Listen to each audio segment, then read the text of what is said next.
Bom dia, gente. Sou Nívia Faso, sou integrante do NIDA, né, Núcleo de Investigação de Direção de Arte e Audiovisual, que a gente está organizando esse primeiro CIDART, né, Simpósio Internacional de Direção de Arte no Audiovisual, e a gente está muito feliz em compartilhar a nossa primeira sessão, né, de comunicação, que vai de 9 às 11, e a gente vai conversar bastante aqui de direção de arte e as narrativas ficcionais, tá?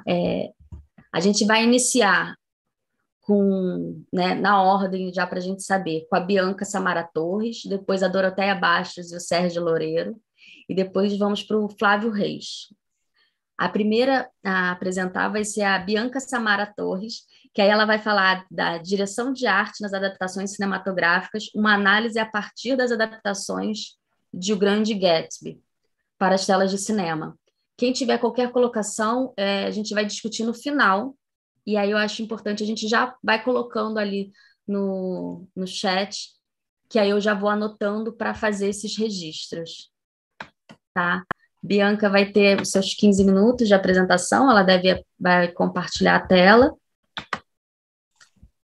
E boa comunicação para todos, e que seja um debate riquíssimo. Conto com a participação de vocês. Bianca. Bom dia, gente. Vou colocar aqui para compartilhar.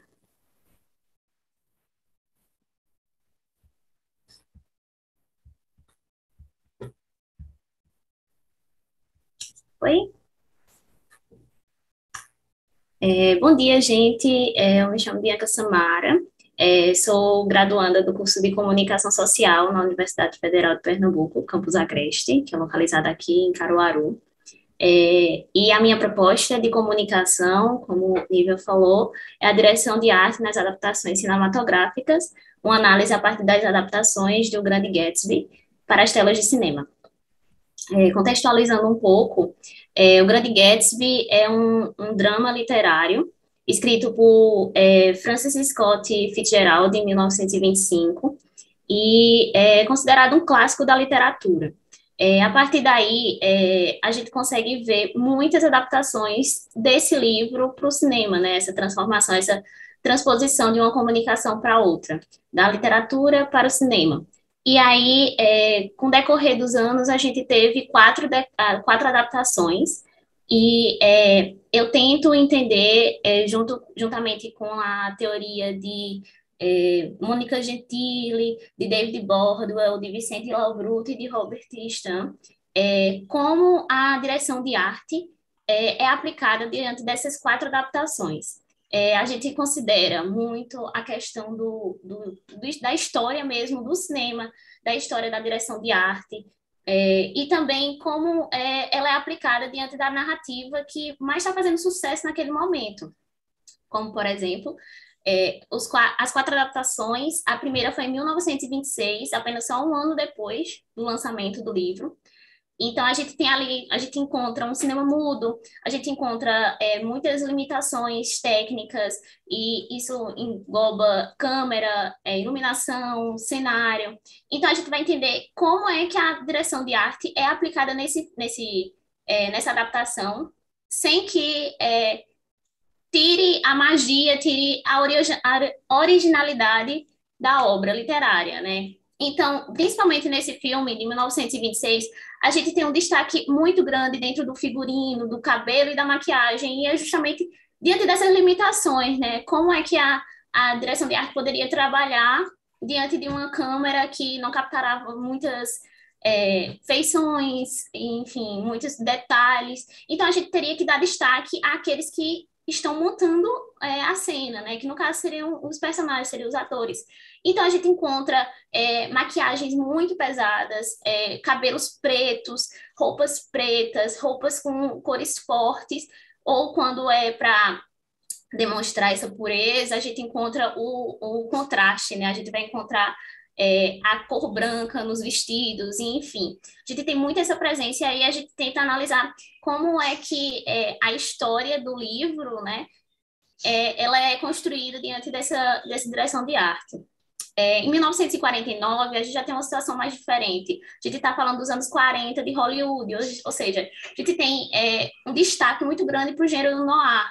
Então, a gente vai ter agora um foco a mais para o cenário, porque dentro do gênero noir, a gente tem muito uso de iluminação, de luzes, de sombra, dessa coisa mais de investigação. Então, a gente vai ver aquele cenário com objetos que causam mais sombra, uma construção mais completa, né? A gente consegue, aos poucos, ir adentrando cada vez mais nesse universo cinematográfico. E também a gente tem aquele destaque para a questão do figurino, ou seja, os homens vão usar muito, sobretudo, o chapéuzinho de investigador, as mulheres estão mais trajadas, a gente tem aquela coisa da Femme Fatale, e é engraçado porque esse filme, essa adaptação, ela puxa muito para a ação, ou seja, a gente vai ter perseguição de carro, a gente vai ter, enfim, aquela coisa mais de ação mesmo, de aventura, coisa que a gente não consegue observar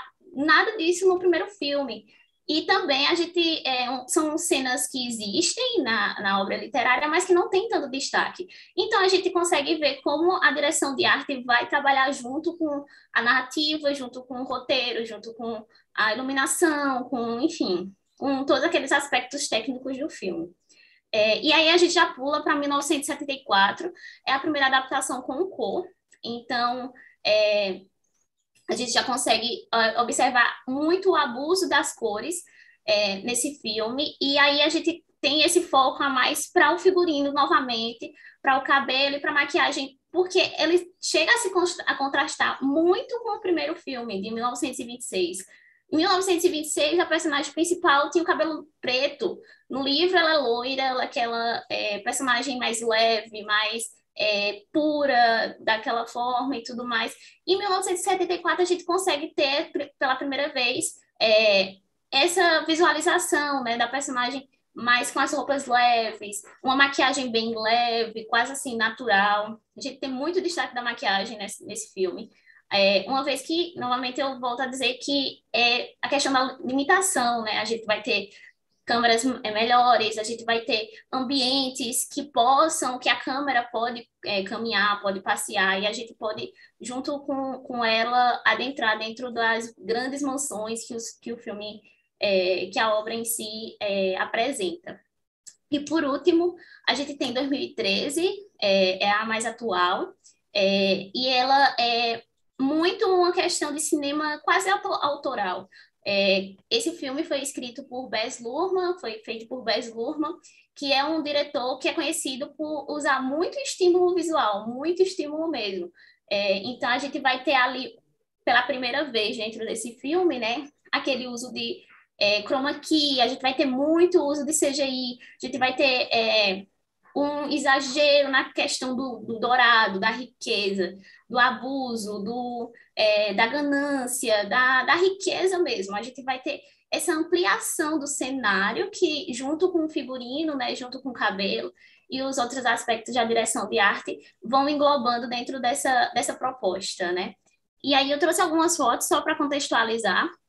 Esse é o de 1926. Então, novamente, a gente tem aquela questão que a gente tem a câmera parada, então a gente só tem o cenário daquela cena. No máximo, a gente tem um close-up ali, um plano americano, mas nada muito amplo que a gente consiga adentrar a fundo no cenário e na cena em si.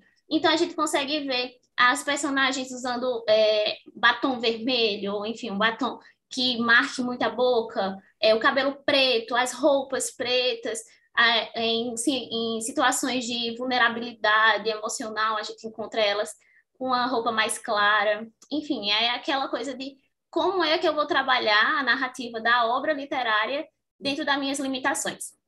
Em seguida, a gente tem o de 1949, que, como eu disse, tem muito uso daquele chapeuzinho de investigador que a gente quando pensa em coisa noir, a gente já consegue visualizar.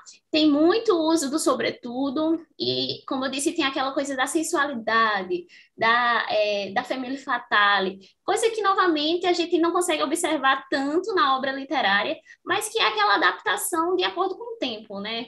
Se Hollywood estava fazendo sucesso com o gênero noir, a gente vai adaptar qualquer obra para o conteúdo mais no ar da situação.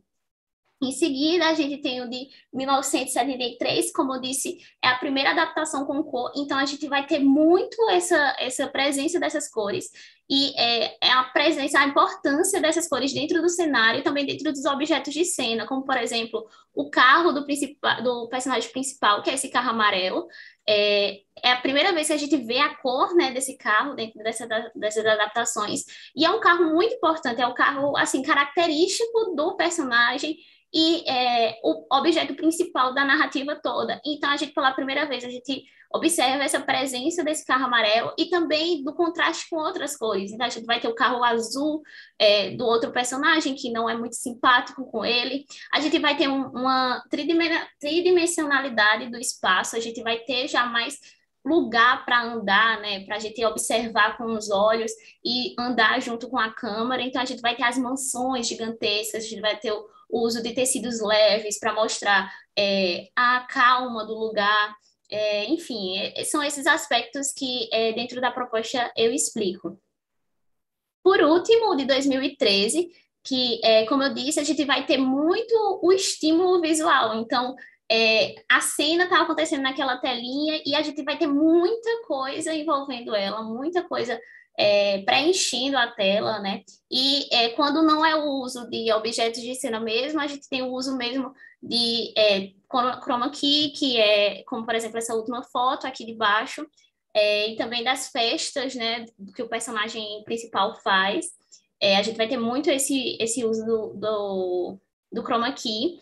E, enfim, é um filme que ele tem aquela coisa de ele quer estimular você visualmente, ele te captura pelo visual, que é aquela coisa que você fica hipnotizada, porque ele transforma um drama literário, transforma um romance, né, um romance de romântico mesmo, em uma coisa de visual, aquela coisa que você olha e você fala, nossa senhora, que coisa mais linda, porque é aquele estímulo que vai assim, você olha e quanto mais você olha, mais coisa você encontra. Então, como é que a direção de arte vai ser aplicada nisso, sabe? E aí a gente vai analisando aos poucos isso. Diante dessas 4 adaptações, a gente observa como a direção de arte ela tem que trabalhar junto com a narrativa e também com, assim, com as decisões artísticas, as decisões daqueles que estão produzindo a adaptação, né? A gente pode falar que a direção de arte tem esse papel de transformar uma obra que já existe em outra coisa original, ou seja, é uma coisa que vai se refazendo, sabe? De acordo com quem está apresentando. Ou seja, tem como o figurino, tem como o cenário, tem como os objetos apresentarem diversas coisas com o mesmo significado, porque todas as histórias, os 4 filmes têm o mesmo começo, meio e fim, mas como é que isso vai ser representado? Enfim, diante dessas todas essas indagações, como eu disse, eu utilizei David Bordwell, Mônica Gentili, Vicente Lobruto e Robert Stan para a gente observar a importância da direção de arte dentro dessas adaptações, para que a gente não fuja, né, do contexto da história original, do contexto daquela que Scott Fitzgerald escreveu lá em 1925, e como ela vai sendo aplicada de acordo com todas essas épocas que as adaptações cinematográficas vêm sendo feitas. E é basicamente isso, eu espero que tenha dado tempo. Obrigada, Bianca. Foi ótimo, eu acho que a gente tem muito espaço ainda para a gente continuar no debate, que eu acho que é a melhor parte, né? E aí você vai poder esclarecer outras questões que venham a surgir. Obrigada. E agora a gente vai passar para Doroteia Bastos e Sérgio Loureiro, que vai falar sobre a visualidade narrativa no cinema musical. São 10 minutos de apresentação e a gente vai deixar a melhor parte para aprofundar no debate. Tá bom? Vamos lá? Tem compartilhamento.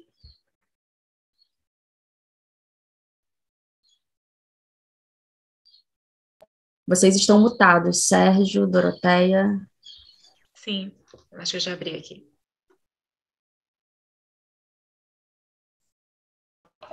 Deixa eu ativar meu som primeiro.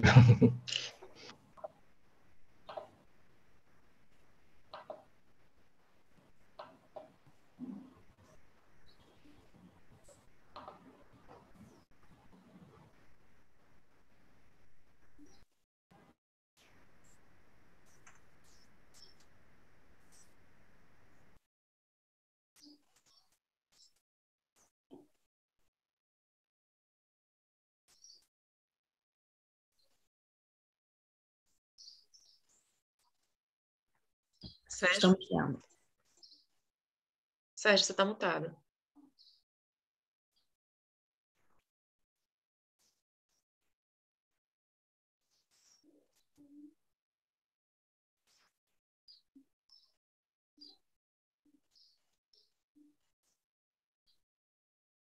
Acho que agora foi. Não, Você voltou. mutou de novo. Agora. Foi. Agora sim. Pronto. Vocês estão conseguindo enxergar também, né, a apresentação? Sim. Sim. Pronto. Então vamos lá. Bom dia a todas, todos aqui presentes. Meu nome é Sérgio Loureiro. Eu sou jornalista, roteirista e também sou estudante do 4º semestre do curso de Cinema e Audiovisual da Universidade Federal do Recôncavo da Bahia. E essa pesquisa que vamos apresentar hoje, ela ainda está numa fase inicial e ela é realizada juntamente com a professora Doroteia Souza Bastos. Bom dia, pessoal. Eu sou Doroteia Souza Bastos, sou professora da área de visualidade do curso de Cinema e Audiovisual da UFRB e sou coordenadora do VISU, Grupo de Pesquisa, Extensão em Arte, Imagem e Visualidade da Cena, do qual o Sérgio faz parte, e onde nós concentramos as nossas pesquisas sobre visualidade. Como o Sérgio comentou, nós vamos apresentar um recorte de uma investigação que está dando os primeiros passos, uma pesquisa que se debruça a investigar o cinema musical, e no caso aqui para o Cidarte, a gente trouxe especificamente sobre o musical clássico, ou que tem a referência no clássico, na perspectiva de sua visualidade e como isso se opera na construção narrativa dos filmes. Vai lá, Sérgio. Ela é uma pesquisa extensa, né? E que tem como objetivo final identificar as características de uma visualidade própria aos filmes musicais. Então, nós estamos observando como os elementos visuais se consolidaram na criação de uma linguagem e de uma estética própria aos musicais e como esta composição se constitui em forma visual. E aí, como o nosso título sugere, o nosso objeto central é o cinema musical e a nossa abordagem passa pela perspectiva da visualidade e da narrativa. Mas aqui, mais do que um desmembramento em duas etapas, o que nós tentamos é abarcar uma ideia de visualidade e narrativa. O que é isso? Isso vale tanto para entendermos como o recurso da imagem constrói o seu narrativo, juntamente com os outros aspectos técnicos e inerentes ao cinema e audiovisual, mas também para entendermos como que esta linguagem cinematográfica, já apropriada e de comum conhecimento, opera de forma singular nos filmes musicais. E um dos desafios dessa pesquisa é justamente realizar um encontro entre bibliografias que possam dar suporte teórico a essa nossa proposta. Uma bibliografia que tem sido base para os nossos estudos é o livro do professor Guilherme Maia e Lauro Savala, que é específico sobre musicais, que é o livro Cinema Musical na América Latina, Aproximações Contemporâneas, e que traz um aporte sobre as características dos musicais a partir de uma análise paradigmática, que é baseado em Acla Carreira, e que permite para a gente identificar a utilização dos recursos estéticos nos musicais clássicos, modernos e pós-modernos. E aí, claro, a gente vai se ocupar aqui do musical clássico.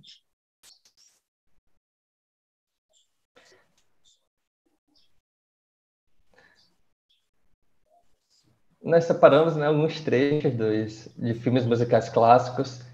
Temos aí Cantando na Chuva, tem Footlight Parade, O Mágico de Oz, entre outros, que demonstram alguns desses aspectos da visualidade que nós estamos falando na nossa pesquisa e aqui na nossa apresentação. Vou deixar um pouquinho para a gente curtir esses.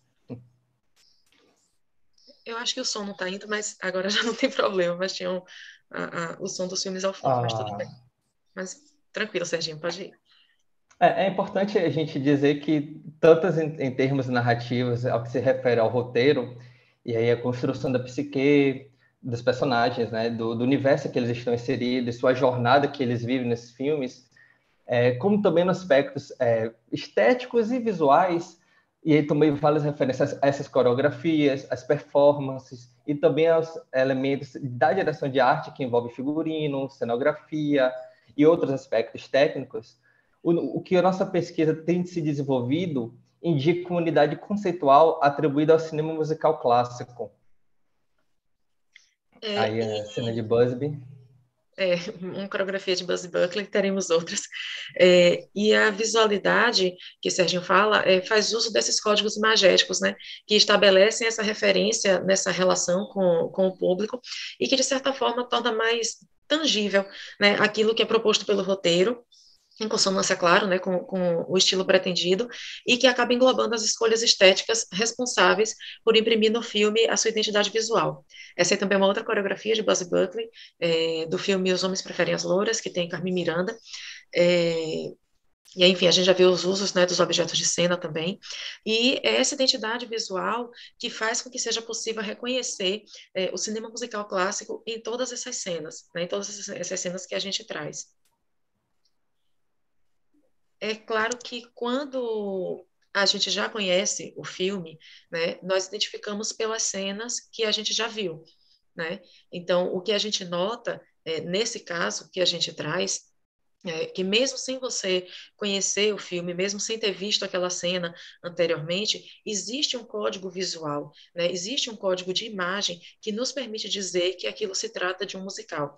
E isso também, principalmente com os musicais clássicos, né, que tem essa referência canônica e que traz essa questão da imagem muito forte.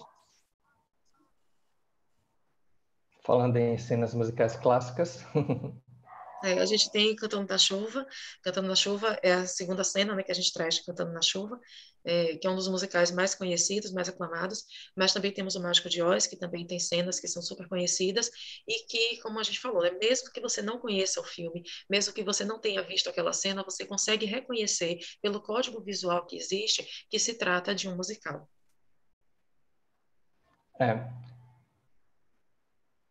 Vou dar uma passadinha aqui por questão do tempo, mas também já está terminando. Isso que Dorothy falou também acontece porque os filmes clássicos possuem características universais e atemporais, não é? Então, eles costumam ser essa referência canônica inicial, no caso, principalmente os musicais hollywoodianos. E, em termos gerais, o que podemos dizer é que as imagens do cinema musical clássico conduzem o protagonista. Eles apresentam a sua experiência e a sua perspectiva na cena. E, além disso, também, complementando, Sérgio, também visa a identificação do espectador com a personagem. E existe uma relação estrutural entre som e imagem, que é chamada de consonância didática. Ou seja, as imagens, elas possuem uma relação mais direta em relação ao som, o que permite uma identificação mais imediata e, muitas vezes, também menos complexa. E também as letras, né, das músicas que se integram às histórias e são contadas de uma visualidade. E possibilitam também o que a gente chama de agenciamento narrativo da música. E a ocorrência desse paralelismo dramático entre a imagem e a canção. E agora nós separamos outros trechos desses filmes mais recentes. Isso. E aí a gente pode perceber, né, que são essas relações que nos permitem chegar ao audiovisual que não faz parte desse cinema clássico hollywoodiano que a gente estava apresentando, mas que mantém uma unidade visual de referência que leva a esses objetos mais atuais da nossa pesquisa, né?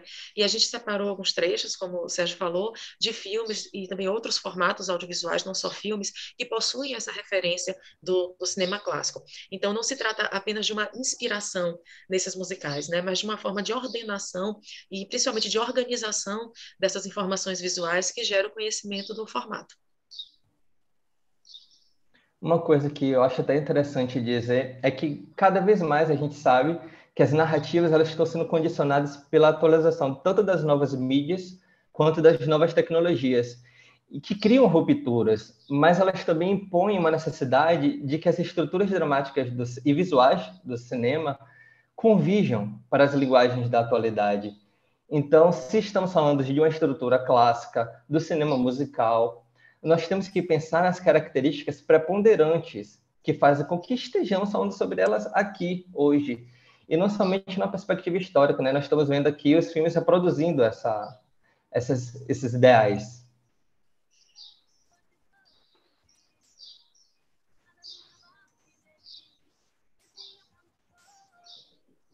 E nessas imagens também já é possível perceber o uso dos objetos, né? Integrando a cena visual das coreografias.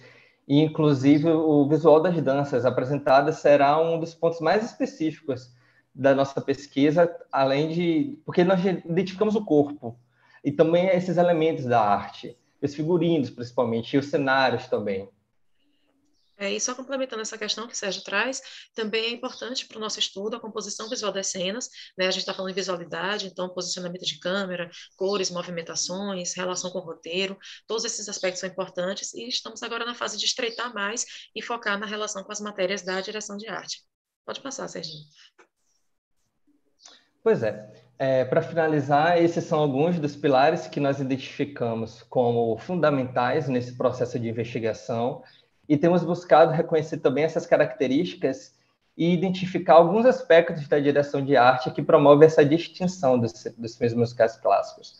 Temos alguns interesses daqui para frente, como adensar mais a relação aos aspectos teóricos e também incrementar a nossa observação de outros formatos audiovisuais. Nós vimos o clipe de Isa, e aprofundar nossas análises também seguindo o nosso objetivo de identificar, analisar e até mesmo propor uma organização dessa visualidade nos musicais a partir da narrativa.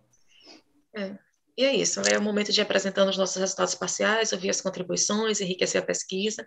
Nós do Visu agradecemos a Unida, né, e a todas e todos os envolvidos na organização do Cidarte por abrir mais esse espaço, né, de escuta e de discussão sobre a visualidade, e estamos abertos para conversar sobre o que apresentamos rapidamente aqui e outros temas também relacionados ao aspecto visual da cena. A gente deixa aqui também os nossos contatos, será um prazer conversar, trocar uma ideia, convencer vocês. Vamos conversar ainda daqui a pouco, na parte do debate. Muito obrigada, Doroteia e Sérgio. E agora a gente vai passar a palavra para o Flávio Reis, que vai falar sobre a direção de arte e tribos urbanas, a influência da moda hipster no cinema.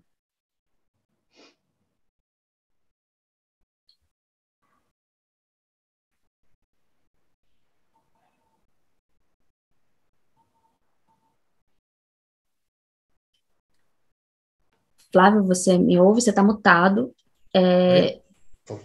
Tá. Okay. E aparece isso que eu ia falar. Isso. Obrigada, perfeito. Então, vamos lá, 10 minutinhos. Bom dia, pessoal. Bom dia a todo mundo que está aqui presente e quem está assistindo. Meu nome é Flávio Reis, eu sou bacharel em Cinema e Audiovisual pela UFRB, sou pesquisador pelo Visu, tenho trabalhado com pesquisa em direção de arte desde o meu projeto de TCC. E essa pesquisa, direção de arte e tribos urbanas, a influência da moda no cinema, ela é um complemento ao meu trabalho de conclusão de curso, que foi apresentado ano passado, em 2021. A professora Doroteia foi a orientadora desse projeto, e hoje ela também é a coordenadora do Visu e está me ajudando nessa pesquisa, que é sobre como é que o universo hipster se comunica com o cinema, como é que o cinema tem absorvido um pouco dessa cultura hipster e ter feito algumas... Então, eu peguei algumas informações referentes a isso. Eu tenho pesquisado a cultura hipster há mais ou menos uns 5 anos, e entre os autores que eu pesquisei para esse momento tanto do TCC quanto nessa nova fase da pesquisa, foram Grace Mercedes, Mark Greff e Cláudia Pereira, isso, e o Eduardo Jardim. Eles fazem uma definição de o que é ser hipster, e daí eu cheguei a uma conclusão de que eu precisava de como é que essa influência realmente chega no cotidiano do cinema. Então eu precisava de uma coisa que fosse um pouco mais profunda. Então eu cheguei à conclusão de que o movimento hipster, que o hipster, além de um movimento, ele é uma tribo urbana, ele é um estilo de vida. Ele é um movimento porque ele é uma estrutura social com uma causa. Eles são focados em não consumismo e reaproveitamento de materiais. Eles são uma tribo urbana porque eles são um grupo de indivíduos com interesses em comum. Isso significa que são pessoas muito parecidas, com um estilo muito parecido de se vestir, e é o que engloba também o estilo de vida deles, que são hábitos e costumes que se aglutinam. A partir disso, eu consegui chegar numa visualidade de alguns momentos dessa pesquisa, que foi sobre como é que eu poderia colocar uma visualidade de um estado em um outro. No momento que eu fiz isso, eu cheguei ao filme Deu Pra Ti, anos 70, que é considerado um marco no cinema brasileiro, cinema independente brasileiro. E essa visualidade do bairro Bonfim de Porto Alegre foi o que eu usei como base para começar esse movimento do processo de entender o que é ser hipster. Esse bairro em Porto Alegre, ele é conhecido exatamente pela cultura indie, pela cultura independente, e eu peguei todos esses elementos e transferi para Cachoeira, que é uma cidade histórica do Recôncavo Baiano, que tem uma visualidade completamente diferente de Porto Alegre, e a partir disso eu consegui chegar mais ou menos no tipo de visualidade que eu queria. Eu queria pegar todo esse conceito de inclusão de peças, de mistura de texturas, tanto de homens quanto de mulheres, e colocar numa visualidade imagética. Cheguei em alguns momentos a pesquisar uma localidade que conseguisse abarcar tanto o universo cachoeirano antigo quanto o universo cachoeirano atual. E a partir disso eu cheguei na casa de Avani para tudo isso compor esse novo momento da pesquisa, que é sobre o que seria essa influência do hipster no cinema atual. Bom, para começar, eu consegui chegar à conclusão de que a predominância do movimento hipster no cinema ele se dá em filmes de comédia romântica. E dessas comédias românticas eu peguei de três períodos diferentes, que foi Antes do Amanhecer, de 1995, Naomi L., A Lista do Não Beijo, de 2015, e Daphne, Todo o Resto, de 2021. O que é possível perceber em todos eles é que a visualidade moderna e os elementos vintage estão unidos com texturas, estamparias antigas, e eles fazem uma releitura do clássico. Tudo isso formado numa visualidade que abrange do brega ao kitsch e ao chique. Essa coisa toda misturada se transforma no que a gente conhece como hipster. Peguei algumas cenas de Antes do Amanhecer, eles ainda tinham uma visualidade mais baseada no grunge dos anos 90, então a gente consegue ver essa estamparia, um pouco do minimalismo dos anos 90 também, né, nesse filme. Em Naomi e A Lista do Não Beijo, que é de 2015, a gente já vê uma coisa mais próxima do que é a internet hoje, que é a mistura de texturas, vários estilos, enfim, os personagens não têm muito uma cor predefinida, eles usam várias estampas, várias cores ao mesmo tempo. E em Daphne e Todo o Resto, o que eu consegui perceber foi que eles já começam a uma coisa mais próxima do Candy Colo, eles já pegam umas referências mais do clássico mesmo, e muita visualidade antiga. Essa série é de 2021, e ela já é em HD, já é gravada em 4K também, e já é perceptível a diferença da visualidade dessa série quanto aos outros. E foi isso que foi deixando mais animado a procurar mais alguma coisa. Só que essa pesquisa, como ela está em fase inicial, eu consegui perceber que ela falta ainda muita coisa, e dentre elas é que eu preciso buscar algumas referências dos anos 2000. Como tem 95, tem os anos 2010 e os anos 2020, faltou alguma coisa de 2020. Principalmente pegar algumas referências dos anos 90 e 2000 da própria MTV, que é um polo de cultura hipster muito abrangente e que influenciou também o cinema, não só na montagem, mas também na visualidade. A gente tem a visualidade hipster no cinema, e a gente também tem a visualidade da MTV na montagem, que é chamada montagem MTV.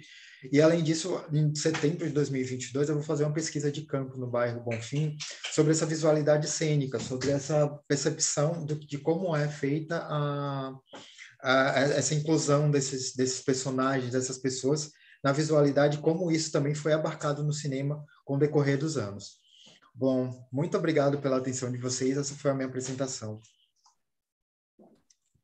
Preciso. Maravilhoso. Obrigada, Flávio. Queria abrir aqui, mais uma vez, mais uma apresentação que deixou também um gostinho de quero mais agora para a gente discutir. Então, vou deixar aqui em aberto para quem quiser compartilhar, né, perguntar, abrir aí, a gente abriu os trabalhos. Então, já vou começar. Se as pessoas se animam, né? É interessante que as três, né, por isso que elas foram organizadas, elas falam justamente desse reflexo, né, do cinema no tempo, né, que é feito, que é produzido, independente dessa época, né, que se retrata, como o da Bianca, que traz, né, de uma adaptação literária, né, do Grande Gatsby, que foi reproduzida, e eu sempre acho fascinante fazer essa comparação de época, justamente pela essa construção desse repertório. E aí eu fiquei na dúvida um pouco tem pergunta para os três, né? Um pouco para a Bianca, que ela fala rapidamente, assim, que o último, né, o Grande Gatsby, chama de quase cinema autoral. Eu falei, o que seria o quase cinema autoral, assim, dentro dessa análise dela? E aí depois eu vou fazer para a Doroteia e também para o Flávio. Eu falo quase cinema autoral porque o cinema do Baz Luhrmann, querendo ou não, é um cinema comercial. A gente consegue ver que é um cinema muito comercial dentro de Hollywood, né, ultimamente. Então, acaba que alguns dos filmes dele conseguem quase se transformar ali num blockbuster, sabe? Só que, ao mesmo tempo, ele consegue se incluir dentro dessa indústria e manter aquela assinatura dele, que a gente consegue ver um filme e falar, ah, caramba, esse é do Baz Luhrmann. Ele fez também Moulin Rouge, ele fez Romeu e Julieta e agora vai sair um filme de Elvis. Então, a gente consegue ver, assim, diversas narrativas, né? A gente tem Romeu e Julieta, a gente tem ali uma adaptação de Romeu e Julieta bem dentro do aspecto dele, que é aquela questão de, novamente, o estímulo visual, e de Romeu e Julieta ele mistura a realidade dos anos 2000 junto com o cinema, junto com o texto teatral de Shakespeare. Então a gente consegue ver essa característica da adaptação dele, da modificação, sabe? De você pegar algo antigo, digamos assim, né? Algo mais clássico e aplicar dentro da atualidade. Mas o cinema autoral principal que se destaca em todos os filmes dele é esse exagero visual. Exagero eu falo porque é uma coisa muito que estimula mesmo, sabe? A gente tem o uso muito de cores, a gente tem muito uso de texturas, de cenários completos, preenchidos, com muitos objetos de cena. Então, é uma coisa que, quando a gente olha para o filme, a gente consegue identificar que é do Baz Luhrmann. Só que ainda não consegue ser um cinema mais independente, sabe? Por isso que eu falo quase autoral, porque ainda está dentro dessa indústria comercial de Hollywood, mas que ainda consegue se dividir para ver que o filme é dele. A gente consegue identificar que o filme é dele. Basicamente isso.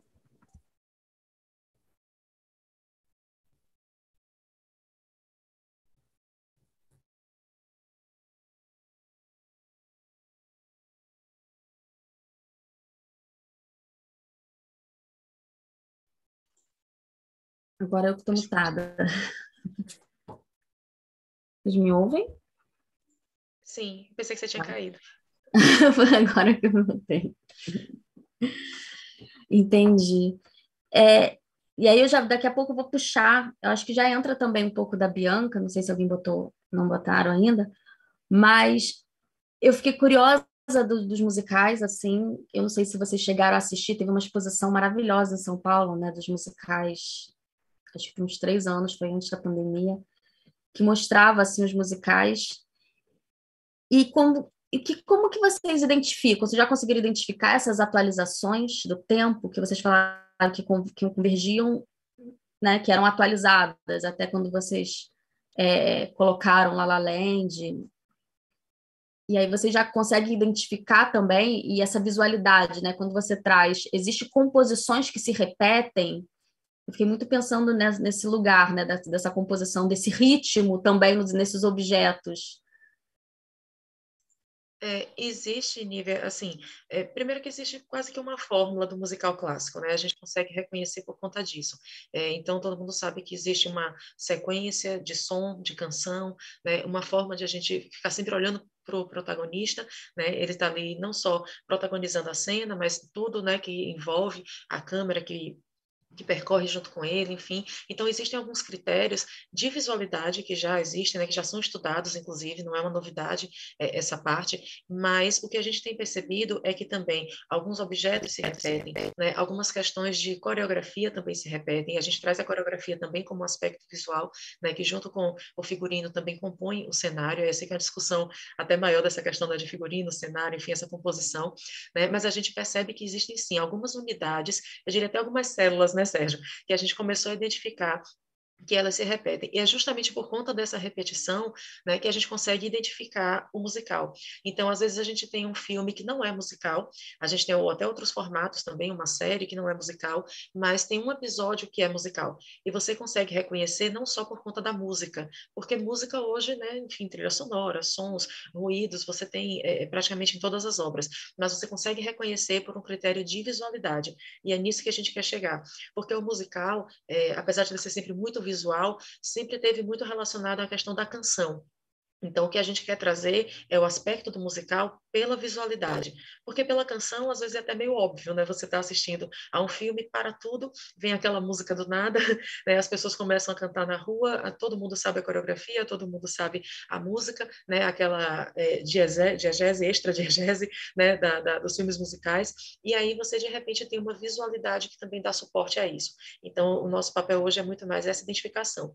E aí, como eu falei, né? A gente já começou a identificar algumas questões que ainda está bem na fase inicial, né, amadurecendo, mas a gente consegue até observar algumas questões de objetos da cena também que se repetem. E aí que a gente fala não só como uma referência, é uma forma de organizar a cena que nos remete a essa questão do musical clássico.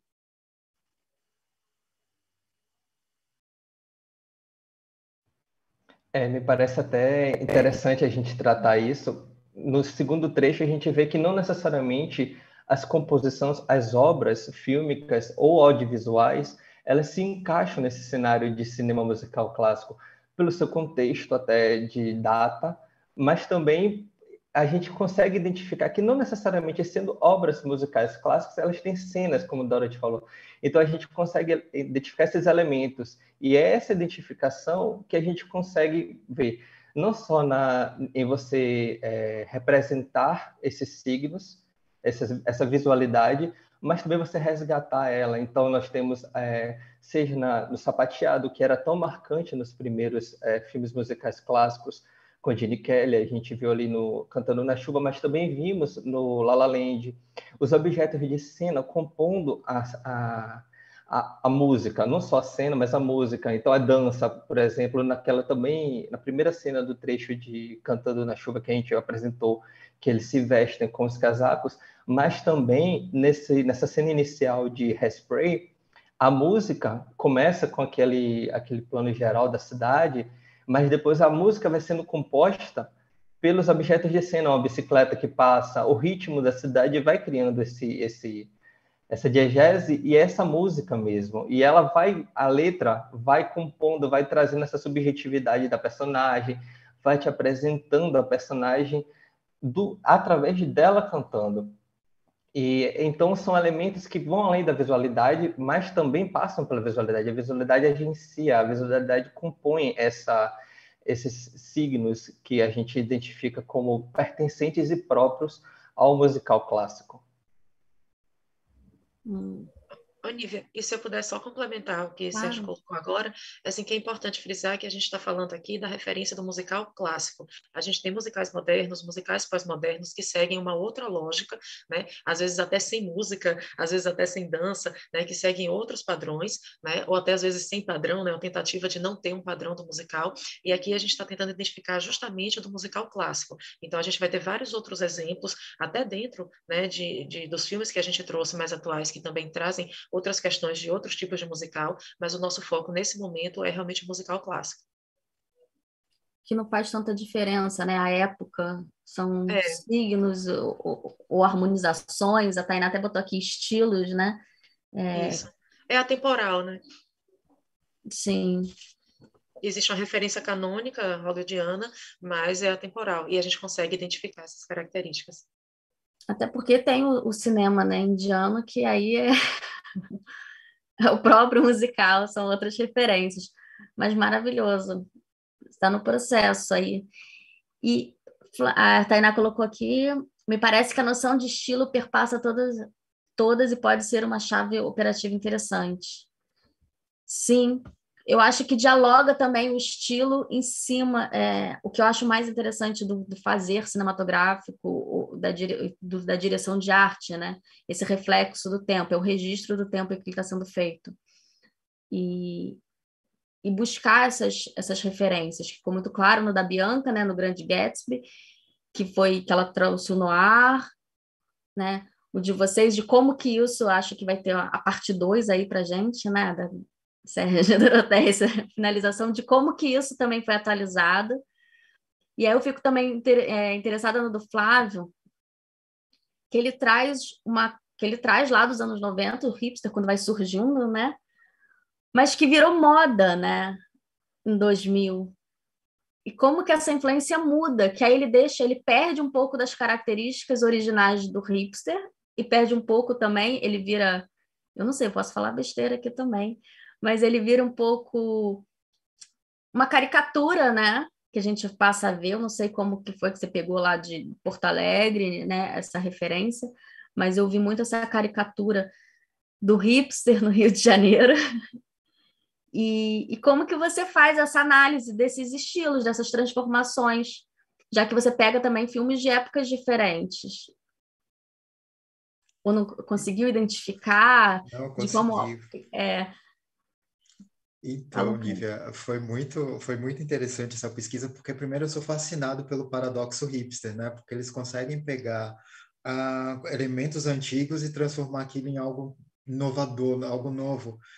Eles conseguem, por exemplo, transformar o andar de bicicleta, que é uma coisa pré o transporte público, em algo totalmente novo, inovador, e não é bem isso, sabe? Então tem realmente essa caricatura do hipster, tem também aquela coisa do cara barbado, eu até brinquei com um gatinho no início da apresentação, exatamente porque é um símbolo do movimento hipster, que é exatamente o contrário do que eles propunham. Eles propunham, na verdade, fazer uma coisa comercial, totalmente fora do consumismo, e acabou se transformando não só em consumismo, como uma forma de aumentar os preços nos locais que eles começam a morar. Esse processo de gentrificação dos bairros hipster, tanto em Porto Alegre quanto no Rio de Janeiro, em São Paulo, quando você vê os preços do aluguel na Lapa, em Botafogo, quando você vê o preço do aluguel em Vila Madalena, em São Paulo, no Rio Vermelho, aqui em Salvador, seguem esse acompanhamento. E tanto na moda quanto no estilo, eles foram realmente criando algumas modificações que parece que agora tem um movimento contrário, que o cinema ele se apropria dessa linguagem, ele transforma algo que não é mainstream, que era um dos pilares do movimento hipster, é que eles não gostavam do mainstream, eles queriam coisas que estivessem totalmente fora do comercial. E parece que está havendo um movimento contrário, sabe? Parece que está havendo um resgate dessa coisa da influência hipster no cinema. Quando eu apresentei, por exemplo, Daphne e todo o resto, eu consegui já perceber que tem essa movimentação diferente, sabe? Você já consegue ver que é uma coisa nova, bem inovadora mesmo, mas que não é caricata, que é o que acontecia, por exemplo, nos filmes dos anos 90, do final dos anos 90, início dos anos 2000, que era você pegar toda aquela coisa MTV colorida demais, misturada demais, que você não sabia muito bem do que é que se tratava, e virava uma coisa totalmente kitsch, né? Então, realmente você tem razão quando você fala que essa visualidade foi se modificando e é bem perceptível, sim, nos filmes. Você consegue destacar alguma assim, que você perceba que... Porque eu percebo aqui no Rio que virou até o hipster do hipster, entendeu? Porque, assim, virou tão mainstream o hipster, tão moda, né? Que aí quando vira moda é porque já não é já não é a intenção, assim, virou moda que... E eu que fiquei curiosa para entender como que você consegue identificar essas diferenças desses, né? Olha, acho que o clássico dos clássicos, assim, de um absurdo do que pegaram da referência hipster, transformaram num filme, foi As Patricinhas de Beverly Hills. Eles conseguiram pegar todos os elementos do hipster e simplesmente fizeram um filme completamente comercial, completamente o contrário da cultura do que eles pregavam, e fizeram um filme sobre uma menina rica que está tendo problemas de uma pessoa rica. E isso foi, acho que a identificação mais potente, assim. Isso eu fiz durante o meu TCC, foi quando eu fiz um memorial. Eu consegui identificar vários elementos da cultura hipster nesse filme, só que aquele não é um filme hipster, então realmente foi uma coisa que foi se amoldando à sociedade e eles foram tentando se modificar para tentar ficar mais longe possível desse mainstream e foram e viraram essas caricaturas mesmo de pessoas. Só que os hipsters de verdade, primeiro, eles não falam que são hipster. Então, se você vê alguém descrito I love hipster, ele não é hipster, ele é modista.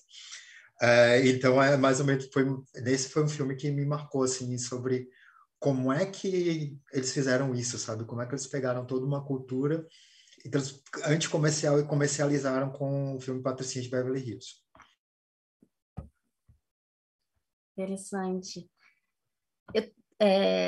Outra curiosidade que eu acho que eu ia até chamar um pouco a Bianca para a conversa, que você traz essas referências, se chegaram a analisar a produção de quem faz essas obras, entendeu? Disse que, já que é tão reflexo do tempo, né? O estilo se torna um reflexo do tempo, e eu trago a Bianca para a conversa, porque quando ela aponta, né, os figurinos, ela fala do chapéu, porque tem um lugar também da gente não encontrar quando a gente está produzindo, da necessidade, assim. Não existe mais esse tecido, não tem mais essa mão de obra, não encontrei para alugar, não tem como mandar fazer, e de como que isso também interfere um pouco, né? E aí nessa análise, tanto na sua, né, acho que dos três encaixa isso, de como que essas adaptações elas vão sendo também, vão se reverberando ali. E aí eu pergunto também para Bianca de quando você faz essa análise, se você pensa isso nessa sua análise do figurino, assim, quem fez, quando fez, o local que foi feito, de como que sofre essa interferência.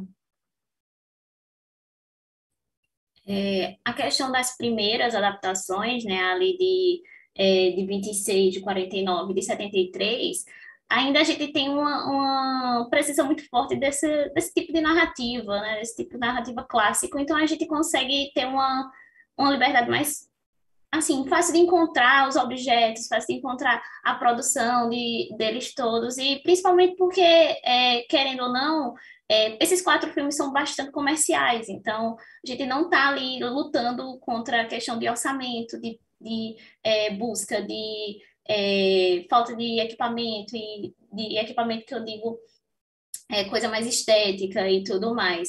Eu acredito que no de 2013, posso estar errada o nome, mas eu acredito que o figurino tenha sido feito por Sandy Powell, que é uma figurinista muito importante, assim, uma das mais destaques no cinema hollywoodiano de atualmente.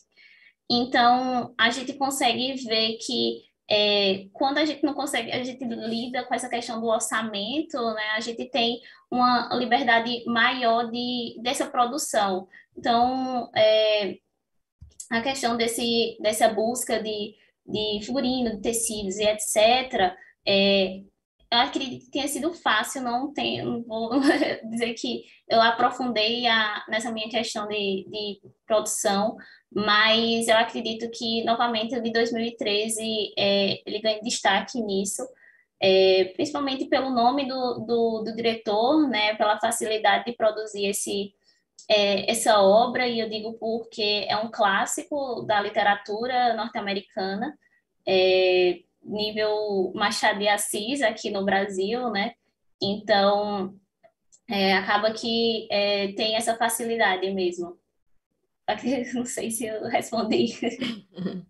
Não, essa interferência, né, do orçamento, não só o orçamento, mas também reflexos de uma época, né? Se a gente pensar alguns filmes com orçamento altíssimos, ainda assim você percebe uma diferença nos figurinos, nos tecidos, no peso, na estrutura, até porque não é eu sempre falo isso, é uma recriação e não uma reconstrução, né, de uma época. A Tainá pergunta para o Flávio aqui, que ela ficou pensando no filme Her, né, que aparece que haver ali uma imaginação de futuro hipster. Que como você pensa esse filme no seu corpus? Ou não pensa também? Então, boa pergunta, Tainá. Eu não pensei nele, não. Não tinha parado para pensar sobre isso. Eu, sinceramente, assisti esse filme acho que uma ou duas vezes e passou reto, assim, sabe? Não foi uma coisa que me marcou, não, mas é uma boa ideia. Eu vou dar uma pesquisada para ver sobre o figurino, sobre a visualidade, para encaixar também nessa pesquisa. E, Nívia, sobre o que tu estava falando aí sobre a pesquisa do figurino, antes do amanhecer, fiz uma pesquisa assim, inicial ainda, porque como a pesquisa ainda é extensa, ainda tem muita coisa para ser feita, a Florentina, ela também fez Diário de uma Paixão, que é um filme completamente, também um filme indie, é um filme que dialoga assim com a cultura hipster, mas a visualidade é completamente diferente, uma coisa mais romântica, como é anos 40. O figurino também segue aquele padrão de cores mais ameno, aquela coisa mais romântica. Então, não sei se teve enfim, eu fiquei meio confuso quando eu comecei a pesquisar sobre ela, porque ela não tem muito, ela segue o estilo mesmo do diretor, ela não segue muito estilo pessoal. Entendi. Mais alguma questão, gente? Uma pergunta? Queria fazer um comentário sobre o trabalho de Doroteia e de Sérgio, que eu estava lembrando muito de Amor Sublime Amor, né? Como teve a primeira versão de 1961 e a outra que saiu o ano passado, começo desse ano. E aí eu lembro muito que sou totalmente fã da primeira versão e a segunda, assim, essa, essa segunda versão também é belíssima e a gente consegue ver como o musical clássico, mesmo que ainda não tenha aquela visualidade, ainda tem a sonoridade. E aí a gente vê que essa segunda versão, a gente não tem tanta aquela coisa mais clássica, né, que a gente consegue ver na primeira versão. E eu falo principalmente naquela cena da música de América, né, que aí na primeira versão a gente tem aquele cenário bem teatral, por dizer assim, que existe o sapateado, existe aquela cena parada dentro daquele espaço, que é como se fosse um beco. E aí, quando a gente chega para a segunda versão, a gente tem aquela coisa de rua, bem extenso, e a câmera vai passeando, a câmera não fica parada igual a América. E aí eu acho interessante porque de muitas críticas que eu li, dizem que a segunda versão ainda faz uma grande homenagem para a primeira, né, para o cinema clássico, para o musical clássico, só que de acordo com as formas que o cinema musical se aplica hoje. Mesmo assim, ainda com o pé dentro do clássico, né? Então, eu acho interessante como o musical clássico, ele permeou uma identidade muito fixa no cinema musical de hoje. Mesmo que a gente não consiga replicar, seja a visualidade, a gente ainda tem aquela questão do passo, da dança, da música, daquele toquezinho, que é um toquezinho muito único do cinema clássico. Enfim, quando vocês estavam falando, vê assim, claramente essa divisão dessas duas versões. Posso falar com Bianca, Nívia? Claro. Bianca, eu acho muito bacana você trazer esse exemplo, porque enquanto você estava apresentando, né, o seu trabalho, eu comecei a pensar em vários musicais que passaram, né, por essa transformação também. Acho que o Nívia falou assim, essa questão do tempo. No caso de Amor Sublime Amor, foi um filme que marcou. A gente tem sim, né, os cinemas musicais clássicos, e Amor Sublime Amor ele já vem uma outra vertente. Até quando foi a primeira versão, ele já muda muito, né, daquela versão mais clássica. E teve algumas adaptações que foram feitas, inclusive em relação ao roteiro e a letra da música. Eu não vou saber te dizer aqui agora, né, exatamente essas modificações, mas se você observar a letra da música, a própria América, né, na primeira versão e na versão mais recente, existe uma adaptação. Primeiro porque a gente sabe, né, algumas questões que são um pouco complicadas, né, não exatamente com esse filme, mas vários filmes que a gente sabe que foram criados em momentos em que, né, a gente não falava de questões responsáveis, né, seja ecologicamente, seja socialmente. Então, quando a gente faz uma adaptação também, a gente acaba se adaptando a esse novo tempo, a essa nova linguagem. E a Moça do Amor passou por isso. E aí, quando você estava também trazendo, né, sobre o teu filme, eu falei, nossa, né, tem muitos musicais que se encaixam. Aí você traz isso, e aí eu lembro muito de Arlindo Machado, que é um autor, ele não fala de direção de arte, mas ele fala de arte de uma forma geral, e ele fala assim, que os artistas, eles fazem arte com os recursos que eles têm naquele tempo. Então, assim, é claro que numa adaptação, se hoje a gente tem uma facilidade de trabalhar com 3D, se a gente tem uma facilidade de ter uma câmera, né, correndo junto com a gente, sem trepidar, né, se a gente tem uma facilidade de ter uma amplitude, né, imagética, uma amplitude de planos, de cenários. Então, a gente vai acabar se utilizando disso. Quando a gente tem os primeiros musicais, né, esse aspecto estilístico era muito fechado, então você tinha às vezes uma câmera parada, ou então uma câmera que se locomovia muito pouco, né, no máximo de uma esquerda para a direita, da frente para trás. Então a gente tem uma diversidade, inclusive isso vai mexer em cenário, isso vai mexer no próprio figurino, isso vai mexer em várias questões das matérias da arte, né? E esse filme que você traz, né, de Amor Sublime Amor, realmente é sim um exemplo. O próprio Moulin Rouge também, quando a gente pensa em outras adaptações, e a própria adaptação dos palcos do teatro para o cinema, porque isso também aconteceu, né? Quando a gente tem aquela mudança da câmera fixa do teatro e do olhar do espectador sem uma câmera, né, que pode ver as coxias, que pode ver outras coisas, e quando isso vai para o cinema também, existe uma questão de adaptação, né? Mas muito bom, obrigada pelo seu comentário, me fez pensar muitas coisas aqui também. Muito bom. O Flávio tem uma pergunta agora. Na verdade, é quase uma provocação. Oi, pessoal do Visu. Oi, Então, Flavinho. gente, é o seguinte, vocês estavam falando sobre séries ou filmes que acabam fazendo uma parte musical e que isso não fica muito orgânico. Eu fiquei pensando em Dear White People, que a última temporada foi completamente musical e não ficou muito interessante.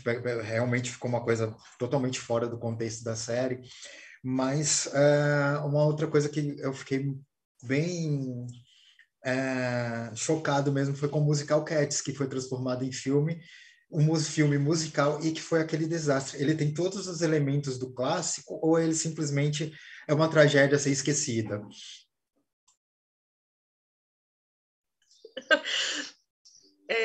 Se eu for falar do meu gosto pessoal, ele é uma tragédia que não deveria nem ter acontecido para ser esquecida. Mas, assim, se a gente olhar tecnicamente, ele segue, sim, né, o padrão do que a gente conhece, ele segue uma referência. Bianca colocou aqui, né, melhor que assistiu, às vezes é. Mas, assim, eu acho que tem um ponto positivo na realização, porque é uma questão da experimentação também. Eu acho que a gente vai com uma expectativa muito grande, né? Eu não sei se você, assim, quem já teve a experiência de assistir a um musical, ele tem um andamento que é diferente. Então, quando vai para o cinema, a gente imagina, né, que por conta de uma montagem, porque tem uma montagem específica, né, tem uma forma de montar o cinema musical, a gente imagina que talvez a gente tenha um andamento diferente.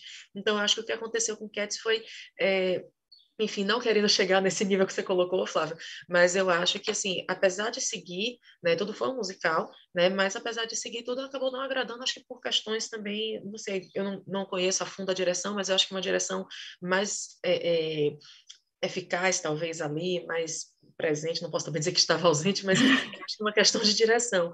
E, assim, não precisa ir longe, não precisa ir num filme que já era musical. Você falou da série, eu não assisti, mas eu assisti a Grey's Anatomy, enquanto me restavam lágrimas, e teve um episódio, que agora eu não vou lembrar bem, que foi um episódio musical dentro de Grey's Anatomy, e para mim foi terrível, mas tem muitas pessoas que fazem uma crítica muito construtiva daquele episódio. E aí, independentemente do gosto, eu não posso deixar de olhar para aquela cena, para aquele episódio e falar, tem todos os elementos que a gente procura de um cinema musical clássico, né? É um outro formato, porque é uma narrativa seriada, foi um episódio isolado, mas tem todos os elementos, e tecnicamente cumpriu com aquilo. Agora, se o roteiro foi bem adaptado, né? Se as músicas condiziam com aquilo que a gente esperava, né? Se o que aconteceu ali naquele episódio agradou, aí realmente é uma outra parte. Mas, de fato, a gente consegue identificar. E eu acho que o ponto é justamente esse. Né? O que eu e Sérgio a gente tem buscado é ver, assim, como é que a gente identifica, né? Claro, além da música, mas como identifica a partir da imagem. E todos esses, apesar de não terem agradado o público, mas a gente consegue identificar, né, essa questão da visualidade. Não sei também se te respondi, Flávio, mas é nesse caminho. Cats, realmente. Pior que foi refeito, né? Ele foi feito, finalizado, tentaram outra vez, tentaram salvar e não deu. Talvez fale um pouco também da tecnologia, né? Que não resolve tudo. Desse uso, enfim. A Letícia colocou aqui o filme Scott Pilgrim se encaixa na perspectiva hipster. Me recordei desse filme e, se não estou errada, a composição toda dele é hipster. Acho que é para o Flávio. Pode comentar sobre o filme, por favor? Então, o que eu tinha percebido, na verdade, em Scott Pilgrim é que eles têm mais elementos do Clubber, que é uma outra tribo urbana. Eles são mais focados na música da danceteria. Eles pegam os elementos dos anos 70, refazem, colocam um pouco mais de cores e roupas mais apertadas e vão para a pista de dança, para a pista de dança techno, house, enfim. Eles são também uma tribo que não fugir do mainstream. Eles têm uma coisa meio parecida com os hipsters, mas são duas vertentes diferentes. E um outro filme que também, por incrível que pareça, tem a mesma visualidade é Kick-Ass. Eles também têm uma visualidade que parece muito com o hipster, mas também é clubber. Eu dei uma pesquisada neles para tentar perceber se tinha algumas semelhanças para incluir também na pesquisa. Mas muito boa pergunta, Letícia. Então se aproxima também, né? É que eu acho tão como que eu vou dizer? Eu acho que as fronteiras são do hipster, para mim, ainda não são bem definidas, entendeu? Como que para fazer essa demarcação? Porque eu me sinto meio ainda perdida, né, nesse lugar. Deve fazer parte da sua pesquisa essa metodologia, né, de identificação, de construção de fronteiras, né? Ou também não construir essas fronteiras, né? Se for citar o maior exemplar hipster do audiovisual brasileiro é Agostinho Carrara. Ali você percebe realmente o que é o conceito de um hipster. Ele se veste como um hipster, o táxi dele é hipster, a sogra dele tem aquele coisinha de água que é um abacaxi. Então, todos esses elementos são elementos hipsters. Então, se você pegar todo esse conceito da grande família, do que foi a grande família, o cenário, o figurino, do Agostinho Carrara e de todo o núcleo ali do Agostinho Carrara, você consegue entender um pouco melhor como é uma visualidade hipster. Claro que tem também aquele pessoal que se veste um pouco melhor, que é quase, que já é uma outra tribo urbana, que são os Yuppies, que é também bem próxima ali, mas tem um pouco de confusão, sim, extenuante, mas dá para perceber.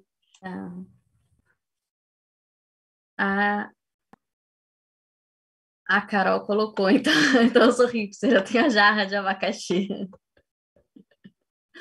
Mas olha que a arte, eu lembro da arte da grande família e a gente falava, né? A galera que estava trabalhando lá, tinha uma amiga que estava na arte que ela falava que eles iam para o kit, né?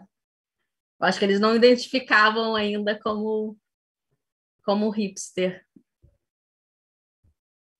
nesse lugar. Mais alguma?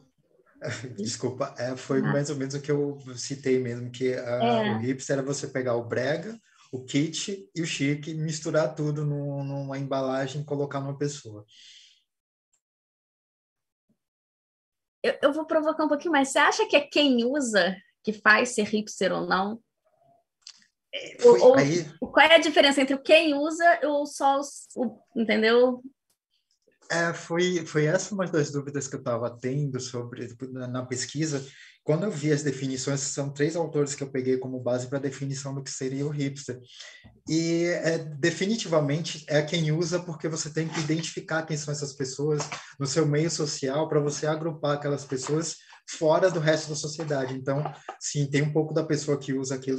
Você vai para um ambiente hipster vestido de heavy metal, por exemplo, as pessoas vão te olhar meio estranho. Se você vai vestido de executivo, as pessoas vão olhar estranho. Então, assim, além do estilo, ainda tem toda a parte do comportamento social e toda a parte também de ser um movimento social. Entendi. Então a fronteira é mais indefinida ainda, né? Entre o hipster, o kit, o brega e o... mas achei muito interessante. Mais alguma... a Doroteia colocou o dinheiro. É o dinheiro. É sempre quem usa. Mais alguma questão, gente? A gente identificar esses estilos, essa recriação. Então, acho que foi. Podia ficar falando aqui de estilo e, né, vai ficar um pouco redundante. Queria agradecer, então, a participação de todo mundo. Daqui a pouco, a gente vai ter, então, esse intervalinho aí. E daqui a pouco, às 11 horas, a gente já tem uma nova mesa, tá? Novas comunicações, em que vão ser a direção de arte e os desenhos de cena, que vai ter a mediação do Benedito Ferreira, e a gente vai ter Rafael Blas, Estael Patrício, Regilanda Elzimar e Mariana Souto e Rafael Rocha, para falar desses desenhos de cena e a direção de arte. Agradeço todo mundo aí. E aí fazer aquele merchan básico, marca unida, tá? No Instagram, vamos divulgar bastante o evento, a página. Estamos aí nessa empreitada de divulgar a direção de arte, trazer essa valorização também. Obrigada, gente. Obrigada, Bianca, Doroteia, Sérgio, Flávio, pela participação aí, pela troca. Obrigada, pessoal. Obrigada, Nívia, obrigada a todo mundo. Nida, acho que mais uma vez me agradecer por esse espaço. É o primeiro, espero que de muitos. A gente sabe o trabalho que é realizar, e vocês já começaram realizando muito grande, e a gente só pode agradecer por ter aberto esse espaço para a gente poder conversar, para a gente poder se conhecer. Eu estou muito feliz pela realização que vocês estão tendo com esse evento, e eu desejo aí muitos e muitos anos de Cidarte, tá, para vocês, e que cada vez mais a gente tenha novos convidados, novos temas, e que a gente possa pelo menos aguçar a curiosidade das pessoas, né, que ainda não estão pesquisando sobre visualidade e que às vezes têm o desejo, né, enfim, e que às vezes não sabem por onde começar. De repente é uma mesa como essa, é uma sessão dessa que, né, abre o olhinho da pessoa, faz o olhinho brilhar, e eu acho que é muito válida essa iniciativa. Obrigada mesmo, pessoal. Em nome do Visu, eu queria, né, tem Milena aqui também, Carol, outras pessoas do Visu aqui assistindo, a gente agradece muito por esse espaço. Perfeito. Obrigada, gente. Então, até daqui a pouco. Espero vocês aí nesse mesmo link. E se puderem compartilhar com as pessoas, sempre bem-vindo. Tá bom? Um beijo, gente.